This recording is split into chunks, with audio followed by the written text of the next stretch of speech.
Si vous allez au supermarché aujourd'hui, vous êtes confronté à un choix infini.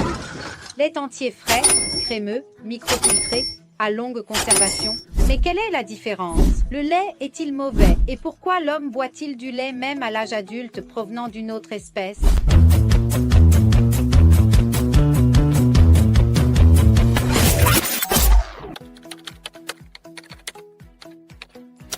Par définition, le lait est un aliment d'origine animale, blanc et densément nutritif que l'industrie alimentaire a décliné en millions de variantes pour satisfaire tous les besoins des consommateurs. Commençons par le lait entier frais, avec des graisses représentant 3,5% de son contenu. Puis il y a le lait partiellement écrémé, avec des graisses entre 1,5% et 1,8%. Et le lait écrémé avec des graisses inférieures à 0,5%, tous ces laits ont subi une pasteurisation. Un processus qui chauffe le lait à des températures élevées, environ 75 degrés C, pendant au moins 5 secondes, afin d'éliminer d'éventuelles bactéries pathogènes. Mais ce processus n'est pas sans conséquences. Et en plus des bactéries, il élimine également l'enzyme lactase, essentielle pour digérer le lactose, le sucre du lait.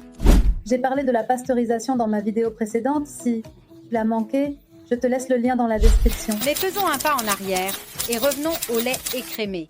L'écrémage est un processus qui a pour but d'éliminer de lait entier, la crème, c'est-à-dire la partie grasse du lait qui est si nocive, tellement nocive que l'industrie alimentaire l'utilise pour produire du beurre, des fromages.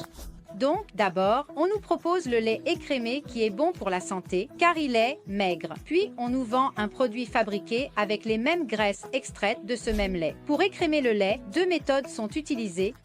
La première méthode est la centrifugation, où le lait est placé dans une machine qui tourne très rapidement, jusqu'à ce que la partie grasse, plus lourde, se sépare de la partie liquide. La deuxième méthode d'écrémage est l'affleurage. C'est un processus absolument naturel. Le lait est placé dans de grands réservoirs et après quelques jours, la partie grasse du lait, qui n'est autre que la crème, affleure et est recueillie. Évidemment, cette méthode prend plus de temps. Donc, elle n'est jamais utilisée par l'industrie alimentaire. Cela permet, l'homogénéisateur nous permet de briser les globules de graisse, surtout en ce qui concerne la vache, principalement le bovin, et donc de rendre le lait avec des globules plus petits digestibles, les globules ne remontent plus, la graisse ne remonte plus, et donc par conséquent, d'un point de vue visuel, c'est plus intéressant. Lorsque vous allez au supermarché, vous pouvez remarquer que le lait est toujours tout blanc et n'a jamais de partie plus claire. C'est parce qu'il est homogénéisé. Mais qu'est-ce que l'homogénéisation? Le lait pasteurisé, dans 99,9% des cas, pratiquement toujours, est proposé comme homogénéisé. Il est homogénéisé et il est évident qu'il l'est, car si je le laisse au réfrigérateur, immobile pendant 1 heure, 2 heures, 1 jour, 3 jours, peu importe, la crème ne se forme pas à la surface, tandis que le lait cru est typiquement reconnaissable car la crème se forme à la surface même après une demi-heure ou plus.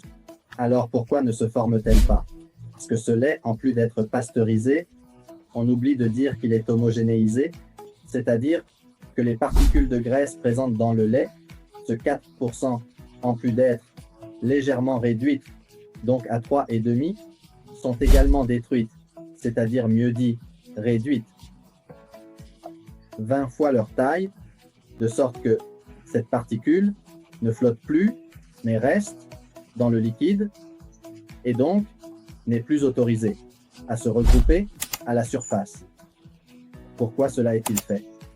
En réalité, pour un but exclusivement esthétique, dans le sens où les gens ne veulent pas voir la crème à la surface, car le consommateur a tendance à penser que cette séparation est un fait négatif, donc un signe de dégradation du lait, alors qu'en réalité, c'est tout à fait naturel, c'est-à-dire que le lait est fait ainsi et que l'homogénéisation va donc ruiner quelque chose. Cela va ruiner quelque chose qui, selon certaines études, est également négatif du point de vue de la digestion. Si nous avons un estomac qui est habitué à boire du lait cru, donc avec une certaine taille, disons des particules de graisse, ces tailles beaucoup plus petites créent quelques difficultés. Et donc cela peut être l'une des raisons pour lesquelles certaines personnes, par exemple toi Francesca, disent « Je ne bois pas de lait homogénéisé parce que cela me dérange, j'ai du mal à le digérer, tandis que le lait cru, je le bois. » Et je trouve qu'il est absolument digestif. Il existe un lait appelé lait microfiltré qui est réalisé en faisant passer le lait à travers des filtres très fins afin d'éliminer la plupart des bactéries. Nous parlons d'un lait qui, disons, dure plus longtemps. Sa durée peut être même de 15 jours, alors que l'autre est de 6 jours. Sans compter qu'il a été microfiltré. Ici, c'est encore plus sûr, mais on n'atteint pas la pasteurisation extrême, donc UHT, en acceptant que, somme toute, l'UHT est un lait fortement, lourdement affecté par le processus thermique, tandis que la microfiltration ne l'est pas, mais elle est plus sûre que le lait frais. La microfiltration est l'idée, je prends le lait, celui sucré, je sépare complètement la crème, puis je l'amène à un dégraissage total. Parce que la graisse ne passe pas à travers ces microfiltres très fins. Ce qui reste du lait est donc complètement dégraissé. Je le pasteurise à 72-75 degrés, donc comme le lait frais. Mais je le fais passer dans ces microfiltres qui retiennent encore les bactéries. Donc, je l'ai pasteurisé et j'enlève aussi ce 10% qui reste des bactéries afin d'obtenir une sécurité presque équivalente à celle du lait UHT sans l'avoir chauffé à 140 degrés. Tout est beau, mais attends, le lait microfiltré est-il aussi un lait entier? Eh bien, d'où vient alors la graisse? Eh oui, parce que cette graisse est en réalité pasteurisée à très haute température et est reconstituée, elle vient reconstituer le lait. Voilà, mais j'ajoute un petit détail dont le lait provient de plusieurs entreprises, la graisse est séparée, puis la graisse suit son chemin et est vendue à ce lait. On ajoute une autre graisse, il y a une autre crème dont on ne sait d'où elle vient et elle est reposée au frigo. Donc, ce lait-là vient en fait de je ne sais où. Et ce n'est même pas complètement UHT, car en fait, il ne dure pas 4 mois, mais 15-20 jours. Le lait à longue conservation ou UHT est chauffé à très haute température, 135-150 degrés, pendant quelques secondes. Ce processus tue toutes les bactéries et les spores, permettant au lait d'être conservé pendant des mois, sans réfrigération, mais le résultat est un liquide stérile, dépourvu d'enzymes et de bienfaits et avec un goût altéré. Il existe un lait que tu ne trouveras jamais au supermarché. Aujourd'hui, il est appelé lait cru car c'est le lait fraîchement trait qui n'a subi aucun procédé thermique nocif comme la pasteurisation. Ce type de lait n'est pas vendu par la grande distribution, donc, si tu veux l'essayer, tu dois te fournir auprès de petites exploitations agricoles locales si tu n'as pas encore trouvé une près de chez toi. Je te laisse un lien utile dans la description. Ce lait ne se périme jamais, mais il se transforme grâce à ces bactéries. En effet, si vous laissez le lait cru au réfrigérateur pendant un certain temps, vous remarquerez qu'après quelques jours, la crème remonte à la surface par affleurement naturel. Après une semaine, le goût est plus acide, car il fermente naturellement, devenant du lait fermenté, très similaire à un kéfir. En revanche, si tu laisses le lait pasteurisé acheté au supermarché au réfrigérateur pendant plus de quelques jours, tu remarqueras immédiatement qu'après quelques jours, il commence à sentir mauvais et devient immangeable. Mais une autre chose qui se passe quand le lait est pasteurisé, il tue. Et enzymes, il y a plus de 500 protéines différentes dans le lait et ils altèrent et endommagent ces protéines. Ils dénaturent ces protéines. Il y a beaucoup de personnes qui utilisent le lait pour traiter de nombreuses choses, pour aider leurs ulcères, leurs problèmes gastro-intestinaux, l'inflammation du goût, pour aider avec les allergies, la goutte, la maladie des gencives et même l'asthme. En plus d'être bon, le lait cru contient des protéines, des vitamines et des minéraux sous leur forme naturelle. Parlons des protéines. Les protéines du lait s'appellent des caséines et il en existe deux types principaux.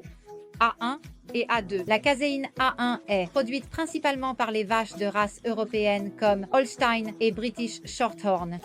Lors de la digestion, celle-ci peut être décomposée en un peptide appelé bêta-casomorphine 7. Certaines personnes trouvent ce peptide plus difficile à digérer. Les caséines A1 et A2 diffèrent par un seul acide aminé dans leur séquence protéique. La caséine A1 a l'histidine à la 67e position, tandis que la caséine A2 a la proline à la même position. Cette petite différence peut avoir un impact significatif sur la digestion et sur les effets potentiels sur la santé. L'histidine, présente dans la caséine 1, est un acide aminé essentiel qui sert de précurseur à l'histamine. L'histamine joue plusieurs rôles cruciaux dans le corps, y compris la réponse immunitaire, la régulation de l'acide gastrique dans l'estomac et la fonction du système nerveux central. Cependant, la présence d'histidine dans la caséine 1 entraîne la production de bêta-casomorphine 7. Lors de la digestion, le peptide bêta-casomorphine 7 peut influencer négativement la digestion et le bien-être de certaines personnes, provoquant des inconforts digestifs, des sensibilités. Il est important de noter que la pasteurisation du lait peut altérer la structure des protéines, rendant la caséine 1 encore plus difficile à digérer pour certaines personnes. Cependant, tout le monde ne ressent pas cet effet et beaucoup peuvent consommer du lait sans avoir de problème avec la caséine 1. La caséine 2 est produite par des races de vaches plus anciennes, comme les Guernsey et les vaches asiatiques. Notre corps a évolué en consommant le lait de ces races. Il parvient donc à bien le digérer. Contrairement à la caséine 1, la caséine 2 ne produit pas bêta-casomorphine 7. Mais ici aussi, la pasteurisation peut influencer la structure des protéines, bien que les caséines 2 tendent à maintenir une meilleure digestibilité par rapport aux caséines 1. Dans cette étude de l'Université de Harvard, publiée en 2016 dans le Journal of Nutrition, il a été démontré que la consommation de lait pendant l'enfance est associée à une augmentation de la taille chez les enfants. En Europe, les pays avec la consommation de lait la plus élevée sont également ceux où la taille moyenne des personnes est relativement élevée. L'homme est le seul animal qui boit du lait après le sevrage, et même pas le lait de notre espèce. Nous sommes les seuls à boire du lait à l'âge adulte. De plus, nous buvons le lait d'autres espèces. Ce sont des affirmations fortes, suggestives, je m'en rends compte. Dommage que selon moi, elles soient aussi dépourvues de sens, car l'homme est aussi le seul à chauffer ses habitations. Il crée, utilise des vêtements, élève des gratte-ciel, extrait de l'huile des olives, vole dans l'espace, conduit une voiture, a inventé des téléphones, des ordinateurs, des trains, pratique la procréation assistée. Il prend des médicaments, cultive des céréales, extrait de l'huile de graines végétales que aucun autre animal ne mangerait jamais, se fait des analyses pour contrôler les niveaux de cholestérol et je pourrais continuer la liste indéfiniment. Si nous utilisons des espèces animales comme paramètre pour mesurer l'adéquation de certains comportements, nous n'allons manifestement pas très loin, surtout quand il s'agit de lait cru. Nous avons tendance à faire la comparaison avec les autres espèces et donc à dire que l'homme est le seul animal à le faire, les autres espèces ne le font pas. Lorsque nous devons parler par exemple de prendre des médicaments, nous ne faisons pas la même comparaison. Donc, nous ne nous mettons pas en confrontation avec les autres espèces animales et pourtant, je n'ai jamais vu une autre espèce animale qui commercialise des médicaments ou qui les prend. En revenant au lait, la raison pour laquelle les autres animaux ne s'en nourrissent pas, c'est très simple, parce qu'ils ne le trouvent pas. Essayez de donner du lait à votre chien, à votre chat, vous verrez qu'ils ne le refuseront sûrement pas. Ou alors, avez-vous déjà vu une chatte allaiter un chiot ou vice-versa? Eh bien moi, oui, car dans la nature, certaines espèces animales ont ce sens de la solidarité. Et jusqu'à il y a quelques années, même nos grands-mères savaient donner du lait et le donnaient à d'autres mamans. De plus, par rapport aux autres espèces animales, l'homme a développé, au cours de son histoire évolutive récente, l'enzyme lactase dont nous avons parlé précédemment. Cette capacité s'est naturellement évoluée chez une partie de nos ancêtres comme un avantage adaptatif pour tirer parti de cet aliment. Lorsque l'on ne disposait pas d'une grande abondance de nourriture comme maintenant. L'homme avait compris que le lait était une source extraordinaire de vitamines, de protéines, de graisses et de glucides et a commencé à l'exploiter en le transformant également en yaourt et en fromage pour le conserver plus longtemps. Aujourd'hui, tout cela a été poussé à l'excès, surtout si l'on considère comment l'industrie alimentaire exploite les vaches pour la production continue de lait et, je ne veux pas parler des petites exploitations agricoles qui produisent du lait. En tenant compte du bien-être animal, sans toujours avoir d'énormes quantités disponibles. Néanmoins, si nous parlons de lait cru et de produits dérivés, fabriqués dans le respect du bien-être animal, à mon avis, il n'y a que des avantages à tirer de ces produits. Cela dit, je ne veux pas dire que nous devons tous consommer inconditionnellement du lait cru et des produits laitiers au lait cru. Cela dépend de notre état de santé et de notre objectif. Personnellement, j'en consomme, je ne suis pas mesurée. Donc chaque matin, je consomme du lait cru. Et je consomme des produits laitiers uniquement au lait cru, pas au lait pasteurisé, mais de temps en temps. Cessons cette justification selon laquelle nous ne devrions pas consommer de lait cru parce que nous sommes la seule espèce à le faire, et la seule espèce à boire du lait d'autres animaux. Non, faites-le moi savoir dans les commentaires. En attendant, si vous ne l'avez pas encore fait, aimez, abonnez-vous à la chaîne. Et je vous souhaite une journée incroyable.